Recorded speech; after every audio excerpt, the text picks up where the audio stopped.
Welcome back to the PFFF podcast, an episode of the Rookie Review here. Trevor, Sikkema, and Jon Ledyard with you guys here to discuss a lot of really fun rookie storylines that are developing here in the NFL, particularly in Week 11 that we saw this past week. We've got a diverse group this week, Jon. We got some trenches. We're giving the trench guys some love, but a couple of skilled position players, and of course, we're going to get one quarterback in there. I'm not going to spoil it. You guys got to watch till the end to figure that out, unless it's in the title, in which case, well, joke's on me, isn't it? Jon, how you doing today, my friend? I'm doing really well. We get to talk about a couple edge rushers today. We get to talk about a quarterback that isn't Bo Nix, so I don't have to take any L's today, which is good.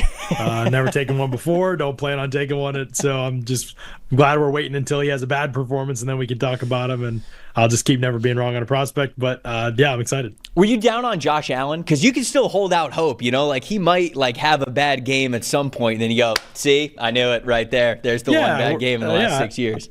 Yeah, I think we're probably not going to talk about that, I'd say, today. So we'll just get you moving. Who among us? No, I'm totally down on Josh Allen. I'm totally busting with you. That's Wait, you meant Josh Allen, the edge rusher, right? No, I was super high on him. I like 100%. Yeah. See, I told you that Josh Allen couldn't play quarterback, and look at him. He hasn't taken a single snap at quarterback in the NFL. Exactly. All those tweets people are finding are just me saying he can't play two positions. He's not Travis Hunter. That's all.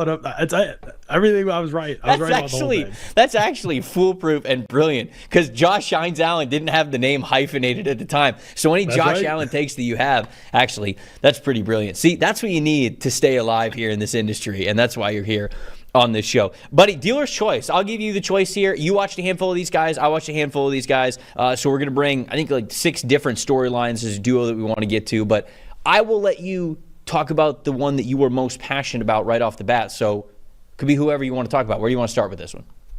Well, very kind of you. I say we start with the edge rushers, and I'm going to talk about the player that I thought was the best defensive player in the entire draft that fell all the way down to the Indianapolis Colts, who is coming alive, Trevor. He looks awesome, and that is Laiatu Latu. 6 wins on 24 rushes, a 25% pass rush win rate, 3 pressures, a sack, some really good plays in the run defense and in space too. But I really want to talk about, what did we say mid-season about Latu, or actually earlier than mid-season? We said the skill set is there. We could see it developing. The question was going to become, where does his awareness end up as a player to play within the team concept of what his squad wants to accomplish? And that part has improved enough to where now his awareness is not just him teeing off, trying to get a sack just going full bore, doing everything he can to get a sack. Now you are seeing with him the ability to process the full picture, and combining that with his skill set as a pass rusher has just led to some really, really strong results for the Colts. That cross chop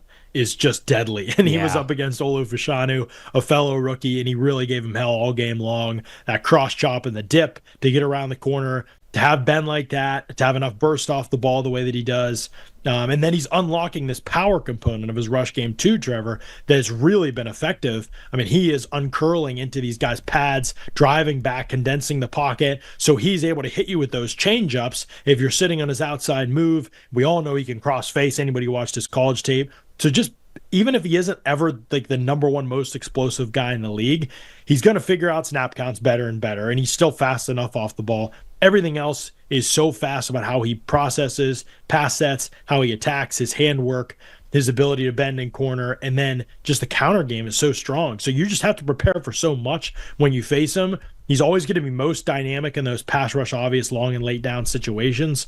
But just in general, I think he's improved a lot. He had one bad run defense play where he peeked inside and they hooked him coming around the edge and he got sealed in. But other than that, you're seeing way more ability to play off blocks, play really tight to blocks, hold gaps, get into the backfield. He's just very slippery. It's the same thing in college. You hate to just start a scouting report and finish it with that, but Latu is just one of the slipperiest players we've ever watched. He's just so hard to really square up and block on any given play. And as you figure out everything else, the ability to just always be clean as a frontline player defensively, I think, is just really, really important. So he's just really figuring everything out right now, and his game is sort of firing on all cylinders. And now he's up to, I think, three sacks. PFF has him at. So yeah, I think it's been really good stuff from him so far. Latu having a deep pass rush bag, knowing to attack the half man, being slippery, like you said, having that shoulder dip despite being, right around 6'5", 260 pounds, whatever he was listed at when he was at the combine. That stuff isn't too much of a shock to me, just because, like you said, for 2 years when he was at UCLA, that's what he was. He was the best pass rusher in the country. So those things being present in his game, even as just a rookie, not a big surprise. I'll tell you what's been a pleasant surprise is the part that you brought up, the power component being there. He was, I just looked it up, he was 259 at the combine. So he came in and he weighed 259 at the combine. John, he looks so much bigger. He looks so much bigger and more powerful, specifically like in his legs, like the lower half. I mean, we knew the guy could get off the ball. Obviously, that explosiveness was there from him. But it's that leg drive, it's that power that he is unlocking in his game that you mentioned is sort of a new component, at least to this level. It looks like he's playing at 270. I'm going to be honest. I would not be surprised if his playing weight right now is between 270 and 275. And at the beginning of this season, he looked bigger. He also looked bigger than what we saw at UCLA. Mm-hmm. But it almost was like he still wasn't sure how to be as finesse at 270. If he's, again, this isn't confirmed. I'm kind of just going off the eye test here, but he looked a little bit bigger, and it looked like he wasn't able to be as quick off the ball and have as much success in the finesse game because he was a little bit heavier. And I wondered if that was on purpose. I wonder if they said, okay, we're getting you in the system. We want you to play a little bit bigger, a little bit stronger. They got him a little bit closer to 270, and now we are seeing him marry the power and finesse parts of his games really, really well. There's a play in the first quarter. I can't remember which tight end he was going up against, but there's a play where he's lined up against the tight end, and it's essentially just like a wide 7. And they hike the ball, and he puts his arm, long arms this tight end. And I understand it's a tight end, but still, he gets this guy fully, like the back is fully bent from this tight end. He is hanging on for dear life. And then from there, Latu just starts that leg drive and just shoves this tight end all the way into the backfield. And I go, okay, this was a power part of his game that I don't want to say didn't exist at UCLA, but it wasn't as constant. It wasn't as dominant as what we are seeing right now at the NFL level. So Latu getting more of a power profile in his game is dangerous and is something that offensive tackles around the NFL, when he gets into year 2, year 3, as long as he is fully healthy, he is going to be a problem. So I don't know if you noticed that, but to me, that's been the area that I feel like I've seen the most growth with him is his power profile this season. Yeah, no doubt. I mean, he can knock guys back. I think he could eventually be somebody that plays inside even for you at times. But right now, it's just bringing that component, the way he's been able to really wreck tight ends, get into the pads of offensive linemen, knowing the long arm principles that one arm's longer than two, and just that you can have the strength to be able to keep guys off your frame that way. He really is a complete player from a skill set perspective. The only question I think, Trevor, is just how much it's going to develop in terms of being consistent snap to snap.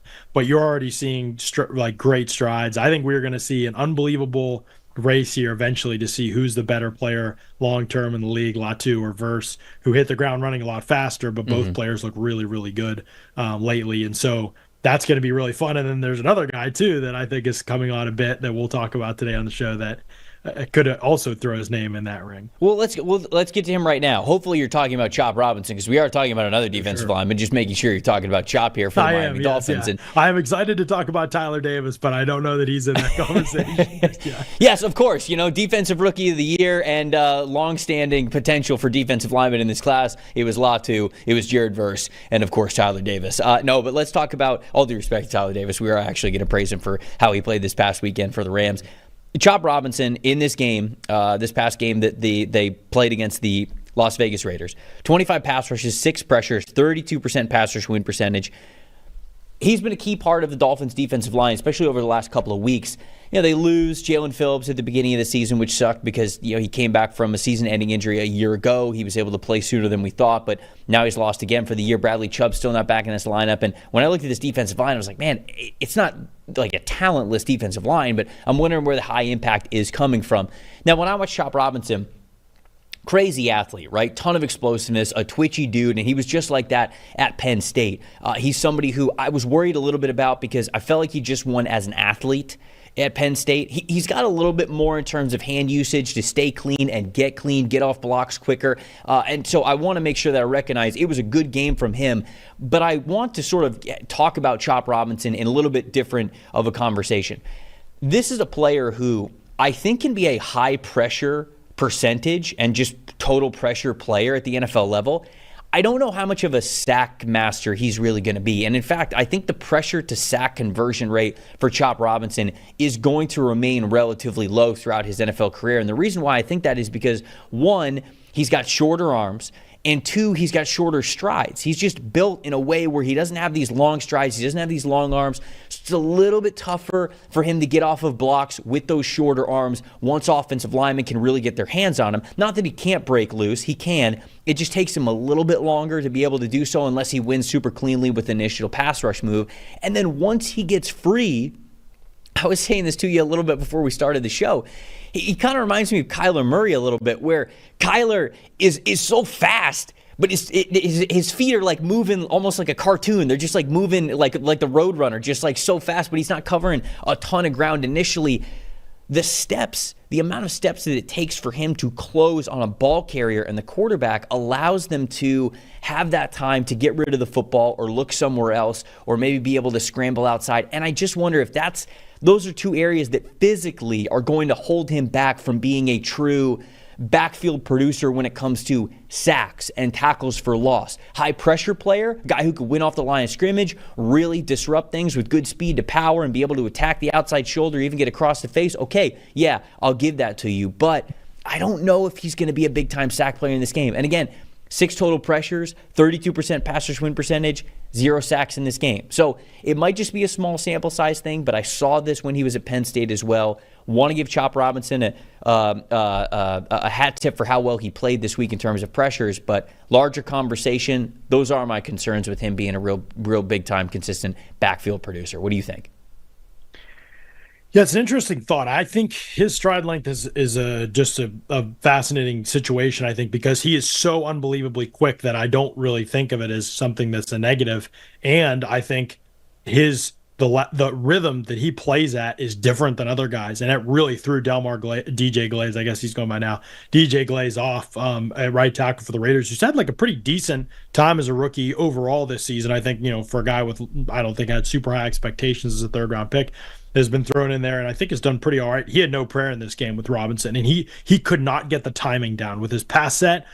He would fly out against some of these edge rushes, and Chop would just counter back inside and cross his face. Now, the hand timing too, Chop would hit him with these hesitations and goes, and all of it just like being able to rush at your own rhythm, I think can be really effective against some of these guys, and Glaze was one of those. Now, will it work that way every single week against some of the guys who've seen a little bit more ball and sort of know how to counter and play some of these types of players?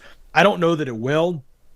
Not that that's Robinson's fault or that's the only move that he has. He really knows how to win the edge, though, and he can bend. He honestly reminds me a lot of Vic Beasley, except he's just way more physical than Beasley is. He will, if he thinks that you're leaning toward the edge, he will run right through your chest to try and get to the quarterback. He has no hesitations about playing physical, and he just plays hard all the time. And so I think he's going to get a lot of like chase down cleanup type of sacks if he can tackle. That's always going to be the question. We talk about that with Jared Verse too. We're like, oh, this guy would be having like a 10 sack season already, and I don't even pay attention to counting stats, so I don't know where he's at. But if he could just tackle, because he just missed tackles on sacks a bunch this season, and Robinson may have some of that too, just with the lack of length and strength sometimes. But I really do think he is going to be a really dangerous player if he can finish and get guys on the ground. That'll be the question, but.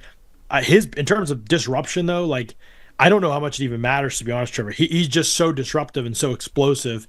Now, he's barely playing against the run. I think he played 3 snaps against the run, so the every down stuff is a big question mark. He struggles to hold the point of attack for sure, and he's still learning to like process, and especially on the front side of run concepts, it can be a real negative. And so the right scheme is probably going to be important long term. We'll see what that ends up looking like him throughout the course of his entire career. But he may be somebody that always needs to be protected a little bit, or maybe he'll develop. Like I said, he does play hard, so maybe there will be instances where he can win, and even if he is still a liability on some plays, maybe he doesn't have the complete player profile that Verse and Latu have, which is why we both had him ranked lower, I think, than those guys. But I still think this is a player that on passing downs is going to be a constant disruptor, and you can use him all along your front too. And just the mismatch problems and the way that he plays is pretty unique. The fact that he can go power for a guy as small and quick as he is, just with that low center of gravity and pad level.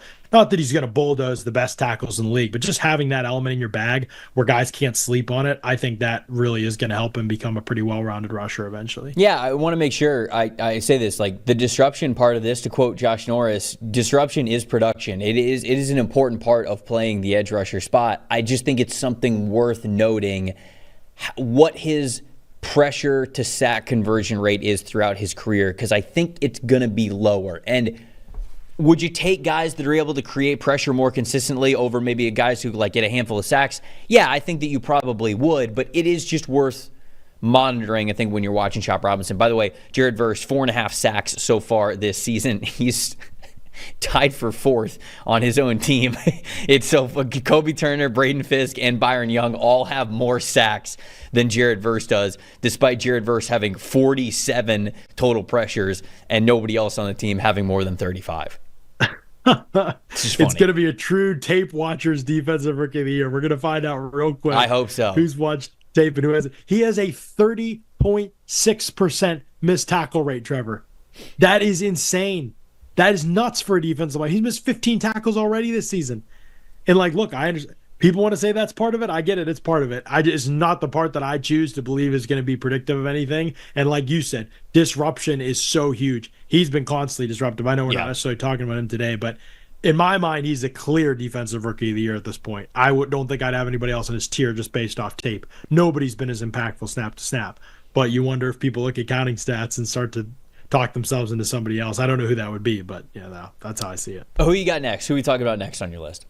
Well, this guy won't win Defensive Rookie of the Year because he's just started to really play. But let's stick with the Rams because Tyler Davis, man, did the Rams do it again? Like their ability to hit on all these defensive linemen has been really remarkable. And Davis has just started to play the last 3 weeks or so. I mean, he's had some games where he's gotten in there and played some snaps because of injuries and stuff, but he's just starting to really hit his stride last couple weeks. Man, he was really good against the Patriots. They had a hard time blocking him with one guy. Now, with two, you are talking about a guy in Davis that I think is like listed 6'2", 6'1", something, 300 pounds. So he's a smaller defensive tackle. And they're asking him to play in the A-gaps a lot. And I don't know that that's going to be a fit long-term for him, especially when they start to look at the tape and see, wow, this guy is like unreal quick off the ball. But that is the skill set right now. He is so quick off the ball, so quick with his hands, and so physical that it's hard for guys to block him one-on-one. He will, in a scheme that wants to cross-face and shoot gaps and things like that, he is just a great fit, and the Rams have done an unbelievable job.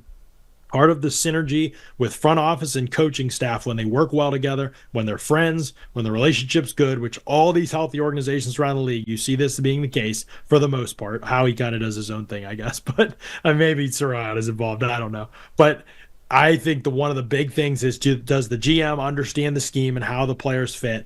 And then the coaching staff, can they work with the GM? Be like, that's the guy. Like, he fits our system. Like, that's the guy we need to try and get, and how much trust there is. And you just see that all the time with Snead McVay. They don't even have like high value picks, but they find guys that fit exactly what they want to do. So they hardly waste any picks because the synergy is so there. We talk about this all the time in Tampa Bay, right? Jason Light's ability to get guys and Zion McCollum in the fifth round. Is the synergy there between what you want to do on the field and the coaching staff and what you want to do in the draft room? Those things have to be tied together, and the Rams are just so good at that. And Davis is one of the latest examples of just a player who's you can probably move inside, from anywhere from that 4-eye down to the A gaps if you're going to shoot gaps and play the way that they're playing. And he's going to get mowed down by doubles at times because he's small, but those gap shooting, gap slipping skills. I mean, he had 4 tackles, 2 stops, 2 pressures in this game. The zone scheme stuff, he might lose a step here and then he slips around the block and he's so quick he can get to the back. And he looks like he's in better shape than he was at Clemson. He looks trimmed down. He's moving really well. So I think this is a really effective player. The question is going to be, lately the pass rush stuff has been really good for him. I think the last couple of weeks he's had 4 or 5 pressures. And so that's going to be the key. Can it translate over? Because at Clemson, we didn't see necessarily like a ton of pass rush production from him. but there was always skill sets when you watched him. You were like, man, this is a guy that is like, he can really slip gaps and get around guys. And that is a really big skill, right? With a lot of these guys in college, you watch them and they're just trying to power rush absolutely everybody that they face. And it's not as frequent that you see guys that can cross face and work the edges of an offensive lineman. And so I think Davis's ability to do that makes him a real potential threat to develop further from here too, which I don't feel that way about a lot of these young, some guys come in, they play 20 snaps and they're like competent and they hold the line and it's great, but you don't see the skill set to maybe be more than that. I think if Davis, he already has this nasty, arm over move that he goes to a lot with the swim. And I think just with how quick he is, like he really is going to be an issue for offensive linemen, at least until they study more of his tape. And then if he can develop more of a pass rush skill set too, and add some other things to his bag, I think there's a good enough athlete here to be an effective 3-down player. I don't know if there's going to always probably be some run defense matchup limitations where he gets exposed perhaps in certain games or against certain schemes. But generally speaking, with the league running more and more zone, I just think he can be a really effective player. And he's just so experienced too, right? He was a redshirt senior at Clemson. How many years did he start when he was at Clemson? A ton, man. He played a while, I think. They always had that super deep rotation. I don't know how many he started, but he definitely played a while. He was really effective there for a long time. Dude, he was. I'm looking at it now. He was a 4-time All-ACC selection, and he was a first-teamer for 3 years. So, he's been playing a long time, and that experience is there. And the thing that I like the most about Tyler Davis is he understands what his role is. He understands what he does well and what he doesn't. This is such a natural stack and shed type of a player where even with the smaller arms, because that's ultimately the worry about him, right? You talked about the arm over move. I think that he has a very quick, club arm over sort of combo swim move. If you want to just call it that, you can. Sometimes he'll hit it with devastation if the guys aren't really thinking about it. Sometimes they're too far on their toes. Sometimes he really gets them to whiff. But there are other times when, all right, the offensive lineman's sitting back a little bit. They're waiting for it. He'll try the swim move. And because the arms aren't super long, he doesn't have a lot of push and a lot of disruption. He can't really get away with those super long arms. It does expose his chest a little bit. Guys can get their hands inside. And it's just tougher for him to get off of blocks with those smaller arms. And when you look at wingspan and arm length, I got it right here in front of me. 3rd percentile in wingspan, 5th percentile in arm length for defensive tackles. So he's just got super short arms, but he's so quick and powerful with them. And again, I think he knows what he does really well. And there were a handful of times this past game, I went back and watched all of his snaps this past game after he said that you wanted to talk about him. And there are a handful of snaps where he's does exactly what you saw him do at Clemson. Get low, have the leverage, fire up inside, boom, you get the hands up and inside, you get him up, he's looking where the ball carrier is, he's able to control the offensive lineman in front of him, and then exactly when he needs to, he's throwing the guy to the side. It's just such a quick and violent stack and shed move from him that he is able to execute, and I don't know if the pass rush stuff is ever really going to be there for him, but I know he's got at least the football IQ to attempt some of those things, to shoot those gaps with the arm overs, those kinds of things. And so this is a player where maybe not a high impactful 3-down player, but somebody who you're not, I think the way that I would put it is somebody who, instead of saying, oh yeah, you're gonna play him on all 3 downs, it's more of a, you can play him on all 3 downs. You can put him on the line on 1st down if you want. You could put him in 2nd and long or 2nd and short. You could put him in 3rd and long or 3rd and short, and you're okay with that. Do I think he's going to be playing all of those situations all the time? Maybe not, just because of the physical limitations, but I do think that this is somebody who, in a defensive rotation, you're pretty comfortable with. And man, you talk about the Los Angeles Rams drafts over the last 2 years. Yeah. Dude, just think about how well the rookies are playing this year, okay? Yeah. Jared Verse, Braden Fisk, Blake Corum, who Blake Corum hasn't had to play because Kyren Williams is there. He's basically like what Kyren Williams is. And so I think if Kyren Williams were to ever go down for some reason, I think Blake Corum, you could just put him right in there. So I'm still counting that as a good pick for them, certainly for what they're going to want from him. Cam Kinchins, who's playing really well for them this year.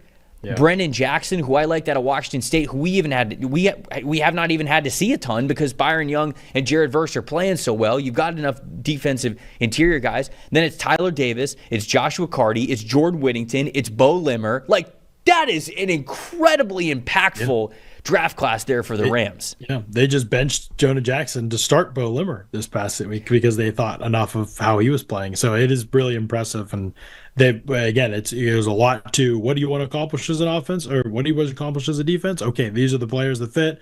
Great, let's identify the players we want. Doesn't matter if other teams want them in that range, and when they know what works for what they run. And yeah, as you mentioned with Davis, the best way to offset having short arms is to be the first guy off the ball. If you're the first guy off the ball and into contact, it doesn't really matter about your arm length. If you're slow off the ball, if you're not one of the fastest guys off the ball, then yeah, your arm length probably is going to matter. But if you're first into the pads, that offsets a lot of those concerns. And right now, Davis is playing that way. So if he can keep that up, especially if they move him further away from the ball, does he stay as quick off the ball? That'll be something to watch for as he moves more to the outside of the guard. But overall, you have to just be so incredibly impressed with the fact that they've been able to get another guy who looks like he'll be a surefire contributor up front, and everybody's trying to play 6 to 8 deep up front these days. And so to have another guy like that you could have added to your team for a later pick, just seems like another home run for the Rams. All right, before we get to our next guy, the staple part of an outfit, it's the hat, right? You got to have a hat that's versatile enough to whatever you're doing in life, you can pick it up off the shelf and go, no, we're good. Don't have to do my hair. Don't have to do anything with the hair today. We can just throw on the hat and you got faith in it. Melon's got you with all different types of styles, with colors, with everything. No matter what kind of lifestyle you are living or what occasion you need it for, they got you. These are the most durable hats I've ever had. I got a couple of pairs. I got one that's specifically for a workout pair. Honestly, I wouldn't even need to differentiate between the two because it still looks almost just as good as when I took it out of the box. And whether I'm doing a lifting workout, whether I'm going for a run, whether it's raining or not, this hat is durable enough to withstand any sort of workout. I know some people love to golf with hats, love to play pickleball with hats. They got you there as well. Or, if you're grabbing a hat and you're going out with friends, you're going out on a date, whatever it is, you're after work, you're doing something, whatever it is. These hats, they've got so many different styles that are going to fit whatever you need a hat to be. They're made very, very well. The second you touch it, the second you put it on your head, okay, this hat is actually going to last me a long time. Sometimes you can get hats and you can put it on your head and go, all right, this is a little flimsy. This probably isn't going to last too much after a year. I think these hats, they're going to last you forever because of how well they are made. They've even got certain styles for the winter. They've got a thermal hat. They've got a little bit more lightweight hats as well for, again, if you're outside all the time, if you're running all the side, if you're running all the time, if you don't like those heavier hats, they've got the lighter hats for you as well. Durability. They're built to last. You can get them wet. You can sweat in them. They don't smell. Comfort, fit, sizing, style, everything, man. Go check them out. Melon, MELIN.com, and put the most durable hats in the world to the test yourself. Guarantee you're going to love them. You said that nobody else is close to Jared Verse winning Defensive Player of the Year. And I do agree with you. But the real tape watchers are still going to love Mike Sainristil even in this conversation, man. Because for sure, what he has been able to do for the Commanders, this cornerback room was sketchy going into the season. And even with Mike Sainristil on the team, I weren't exactly sure what you were going to get out of this cornerback group. Because was Sainristil going to just play in the slot? Now he's playing on the outside. Now they've got him matched up again. This past week again in Thursday Night Football, albeit not a great showing from the Commanders. It was a tough week for him. The Eagles obviously get the win on a short week. But he was matched up against A.J. Brown, Devontae Smith. Whenever they needed him to guard the other team's best player, they were comfortable. Dan Quinn was comfortable putting Mike Sainristil in those spots. And I'm going to be honest, I like Sainristil a lot in last year's draft class. I didn't think we were going to get to that level of play from him in his NFL career, let alone as a rookie. I thought he was going to be the next great, like Kenny Moore or like what Mike Hilton has been in his prime, just like these top-tier slot defenders that are going to give you a lot of plus value as a slot guy. They're comfortable letting Sainristil play against the other team's number one receiver on the outside to the sideline, outside the numbers. This past week against the Eagles, 90.0 coverage grade. He was targeted 6 times. He only gave up 3 catches for 29 yards. Most of those yards came from a slant pass to A.J. Brown, where Sainristil was playing off cover 3. So a slant on the off cover 3, it's a good cover 3 beater anyways when you're in that type of alignment, so you knew he was probably going to catch the ball. There's a little bit more of yards after catch that you would want, but he was locked down after that. And there was even a couple of plays, the Jahan Dotson play on 3rd down is one of them, where he closes so incredibly quick and he punches the ball the second Jahan Dotson gets his hands on it. 3 forced incompletions to go along with the 3 catches allowed. And that, honestly, his day was so impressive, and he got an elite PFF passing grade because of it. So Sainristil, for what he is doing, I thought highly of him going into the year. And he has already exceeded my expectations of what he could be as an NFL corner. I think he's fantastic, and I don't think he's going to win Defensive Rookie of the Year. I think Verse is going to win it. But when we have that conversation of like, okay, you got to name 5. Give me your top 5 Defensive Rookie of the Year candidates. To me, he's somebody who's making a case for being in that top 5, maybe even that top 3. I think he is making that case for sure. I think that's fair to say. The interesting thing about Sainristil is he gets so much of his production off of being really smart and being really aggressive and physical as a player. And he's smaller, so he doesn't really have the size. And I don't think he's like a particularly great athlete when I watch him. I think he's fine, but he does not strike me as like, oh, he's just so explosive, or he's so quick, or he's so fast even, or he's obviously not that big or that strong, but he just gets so much done by being a really smart, aware player. Like, he reads the 3-step game. If a guy's running a quick slant, he's jumping it. I think one of the hardest things to do as a corner that's playing on the outside in a zone-heavy scheme is the ability to break on the ball on in-breaking routes, right? When do you designate that? When is that time to get out of your pedal and to close? And what I love about Sainristil is he hardly ever gives ground he doesn't have to. And I think it's one of the top things I look for in corners is how many guys just give ground right off the snap, even when they don't have to and they're not being threatened. Sainristil just trusts his ability to play top down on the ball. And if he has to turn and flip and run, that he thinks he's going to be able to do that. And we haven't seen him tested downfield a whole lot this season. There was one shot over the top in this game, and he broke up the pass in the end zone at least. And so I think that part of it, plus then the ball skills when it's in the air, like we're talking about high-end ball skills. I don't even know where he's at in terms of like the counting stats for that stuff. But in college, it was all over his tape. When he played in the slot, even on the outside, it's been all over his tape. Can you turn, find the football, and not commit infractions down the field? That's something we just haven't seen. Even some of the guys who've been good in the league, guys who've played a lot as rookies in the league, Terrion Arnold, think about in the penalties with him. Think about Joey Porter Jr. last year and the penalties with him. Guys that have tons of physical and athletic ability, probably more than Sainristil in both those regards. But yet the technique and the awareness are the things that are not developed fully for them. And for Sainristil, those things are like ready to go, even at outside corner where he's barely played where he's barely played in college. So I have been really, really impressed. I do wonder, like, ceiling wise, like, what is he? Are there going to be times where he's like outmatched at time, but in terms of what he's done this season, I think it's been way more good than bad. And he is getting every drop of potential out of his ability. And I love how he blows up stuff in the flat still, even as an outside corner. Like, he's just so aggressive. He's hard to block even as a smaller guy. Like, I thought in college in that way, he was a lot like Mike Hilton, and then he was better in coverage. And that was sort of one of the players that I comped him to.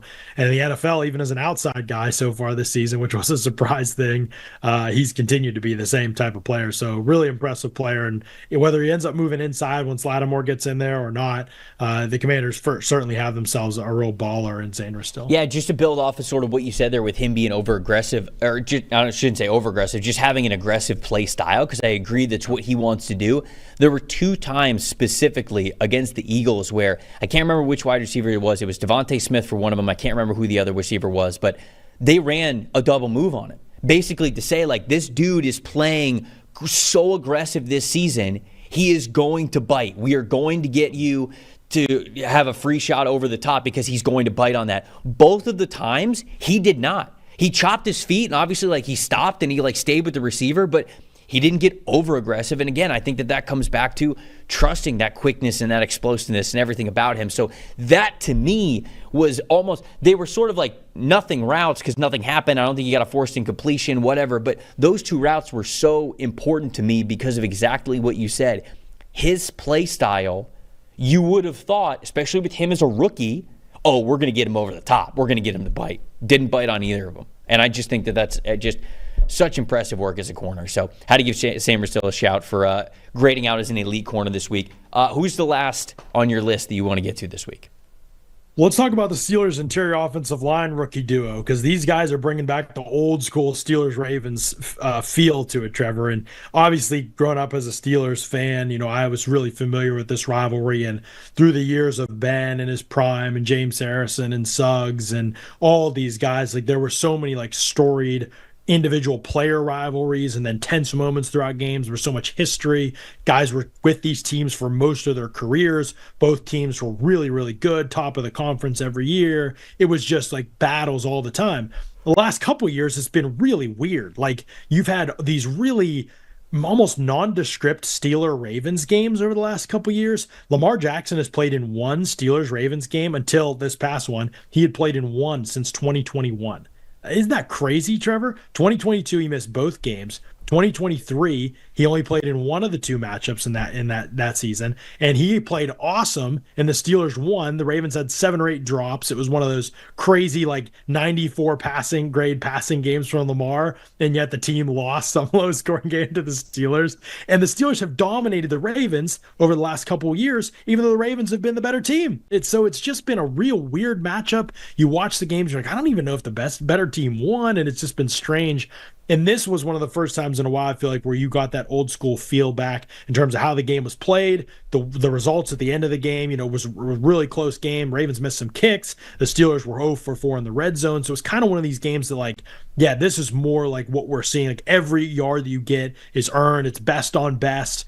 And I thought the rookies for the Steelers stepping in and, as Tomlin would say, not blinking was a huge part of that. They brought the physicality to a Ravens front that has been unbelievably physical and unbelievably dominant against the run and even against the pass at times this season. And that was, to me, one of the big differences in the game. The Steelers didn't have these unbelievable rushing totals, but if you watch the game, they just wore down Baltimore and they brought the physicality on every rep. And Mason McCormick and Zach Frazier were really a big part of this. I think this was McCormick's highest graded game for all 73 grade for him, which was his career best. 2 pressures he allowed technically, I think, but I thought even on those reps he handled himself really well throughout the game. Was awesome in pass protection. Used the seldom used box out technique one time when Travis Jones tried to counter. He got his back to him and boxed him out, which is actually, I didn't realize this, something Pat Meyer honestly teaches his guys. I've never seen it on tape, but to do in those situations, and he did it perfectly. So his ability to respond to coaching this season and grow as a player coming from a small school to be able to break out in the NFL the way that he has, stepping in for the injured James Daniels, he has been awesome for Pittsburgh. And he is, in the run game, is really where it shows up. He blows people off the ball. He's one of the few mauler guards that there really is in the league that can really move people. We've moved to such a run schemes and concepts that are just about angling people off and sealing things. And I get it. It's totally effective. To have a guy that can get on a double team and just mow people off the ball. I mean, he folded up Broderick Washington a couple times in this game solo and just put him on the ground. Moved Travis Jones, moved and Matabike as well. Like, it was a really, really impressive showing. The downfield block on Roquan Smith on the screen was a really telling play as well. The athleticism that McCormick has, he has been awesome in space this season for Pittsburgh as they get him out in the screen game. And Zach Frazier, we've talked about a lot more on this show probably, but just a tone setter, total difference maker, clean sheet and pass protection in this game, no pressures allowed or anything like that.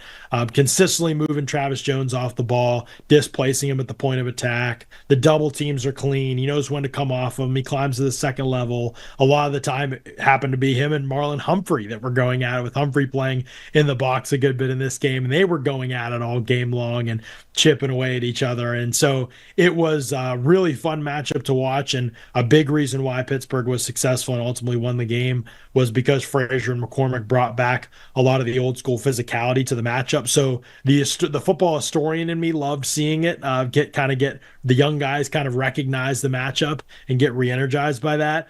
But really, the big story is Pittsburgh hasn't been the type of team they want to be in the trenches the last couple seasons, and it looks like potentially 2 draft picks from this year's draft are going to play a huge part in changing that for the Steelers. And so to be able to find your center and right guard of the future in the same draft, and both of them look really, really good, and one of the most high-profile matchups of the year, just a great sign for Pittsburgh in the future moving forward. I was going to ask you,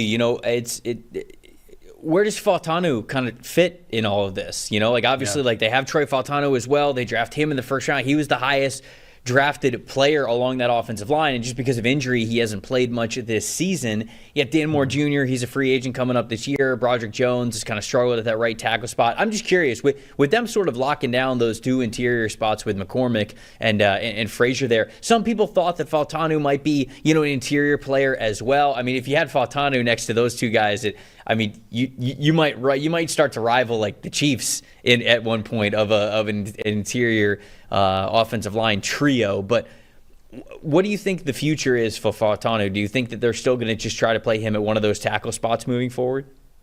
Yeah, absolutely. He would have started at right tackle, and Broderick Jones would have been the swing tackle off the bench if he had been able to stay healthy. That's how they started things. And so Fautanu will. My guess is this next when Fautanu, I think there is a small chance he returns this year. We'll see where that ends up as a rookie. I don't know if you're going to be able to jump on him, as Tom would say again, jump on a moving train like at that point in the season. We'll see where he's at in terms of health and everything. But assuming he doesn't play again until next season, I think it will depend a little bit what they do with Dan Moore. You mentioned he's a free agent. He's played better this season. Broderick has not played well, better the last 2 weeks a little bit. But the penalties, are they going to really trust him? Do they want him to be a swing tackle? I think there's a real chance with the Steelers cap situation being as good as it is that they try to extend more and don't feel like they have to break the bank for him, and maybe they keep him on the left side with his improvements this year, and they start Fautanu on the right side next year again, and then they bring Broderick Jones off the bench as sort of the swing tackle. So the question with Fautanu really will be health. There were some knee concerns that caused him to drop in the draft, and then he's obviously injured this season with the knee, and so you wonder if that is going to be a concern for him long term. Obviously, it would be devastating if he isn't able to be helpful to the team, but right now it looks like he's going to recover, going to be back at some point. And yeah, we don't know how he'll look yet because he's barely played. And so obviously I was super high on him. So I'm going to fully believe that they have 3 starters in one class on the offensive line. And if they do, and they're all good players, that would be pretty legendary stuff by Omar Khan. And so we will see if it works out that way. But right now it looks like they've got at least 2. And then the guy you'd assume would be the best of the bunch, and we'll see. Frazier's pretty special, but I think could be a third with Fautanu. So it's going to be a young group, but again, like that's part of what makes this so impressive is these guys have barely played, and yet they recognize the rivalry, what it meant, and they were able to be the tone setters and the more aggressive players against a pretty veteran Ravens front that also carries a lot of swagger and physicality. This isn't some group that's been getting punked all season. So to come out and take it to them the way that they did, and the tape is just really impressive. I think the only reason the totals weren't more successful is because the Ravens were able to load up the box as much as they could. They won some of the battles on the periphery and in pursuit, but I thought overall they really controlled this game, especially in the interior. All right, we couldn't get out of the show without talking at least one quarterback, and we are going to talk about Caleb Williams. Bears lost against the Green Bay Packers, but Caleb played better. Shane Waldron's out as offensive coordinator. Thomas Brown steps in. Thomas Brown was the offensive coordinator, specifically play caller, I should say, from weeks 8 to 10 of last year with the Carolina Panthers. It was sort of a weird situation where he got play calling in week 8, only had it for 3 weeks. I mean, he scored 15, 13, and 13 points respectively. I'm glad you remember this. It wasn't very good. It was so bizarre. I looked this up, and then Frank Reich took back play calling, and I wonder if there's like a couple of theories at play there with him being a play caller. One, I wonder if it was just sort of a Frank Reich sort of seeing the writing on the wall and was like, okay, well, if I'm going to get fired, I'm going to get fired with me as the offensive coordinator. Like, I'm going to go down swinging. I'm going to go down on my own sword, if you will.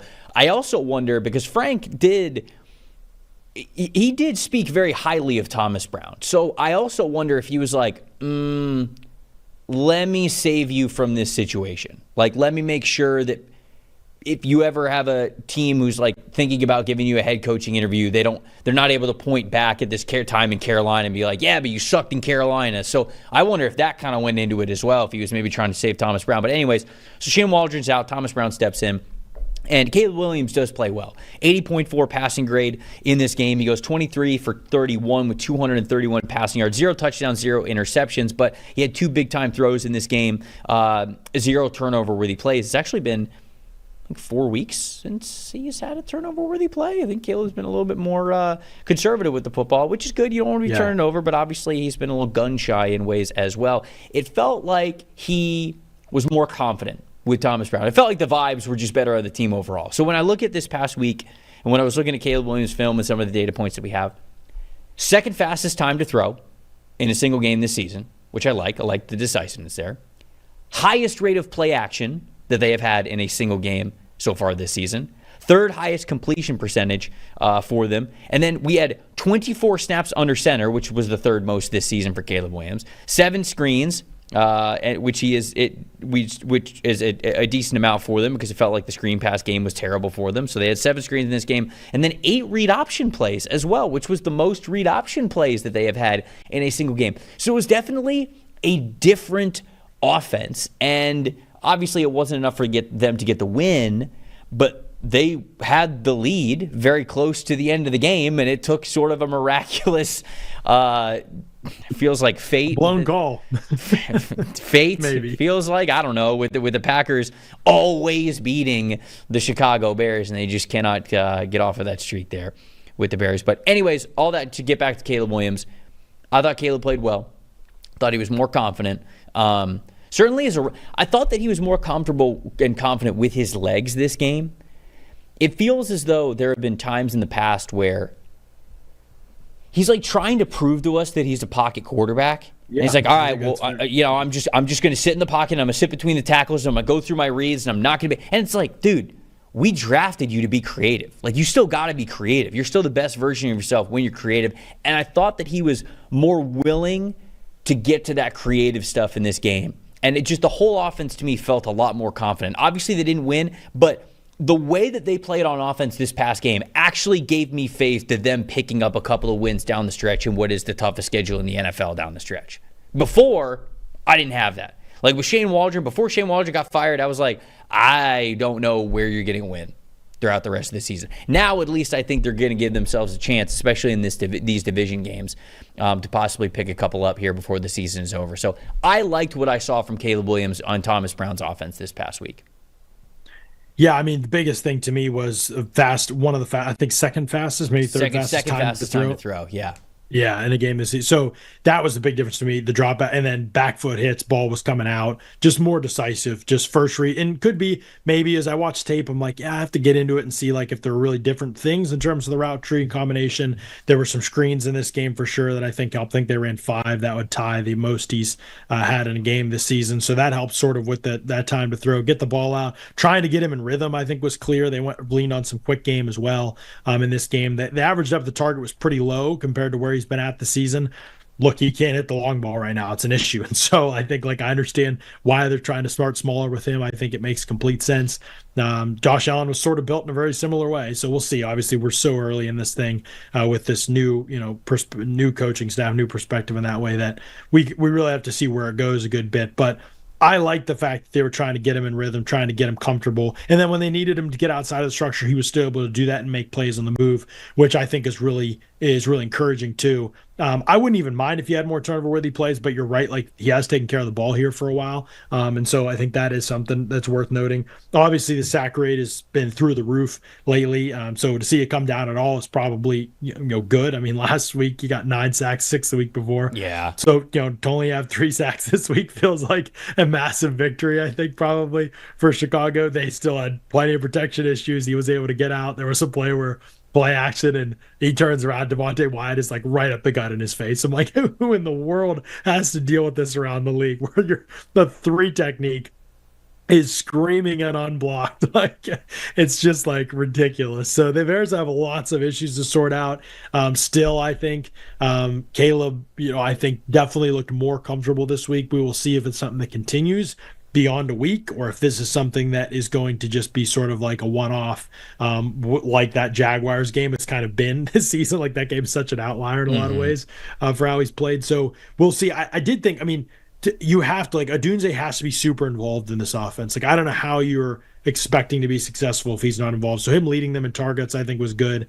I think Keenan Allen continues to just look so cooked to me, and maybe the hands are still there, and so there's a role he can play, but 8 targets for him seems like, and we'll see. Maybe they realize that more as they move forward, and they sort of need him to do some things. But yeah, I just think that the more they can play through Odunze and DJ Moore, the more successful they're going to be as an offense. And I love the fact that 4th and 3, Caleb was willing to put up a 50 ball to a Dunze back shoulder, and man, I mean, make a lot of the playing out of that, and I think you'll be moving to a pretty good plays offense. I was encouraged, man. I really was.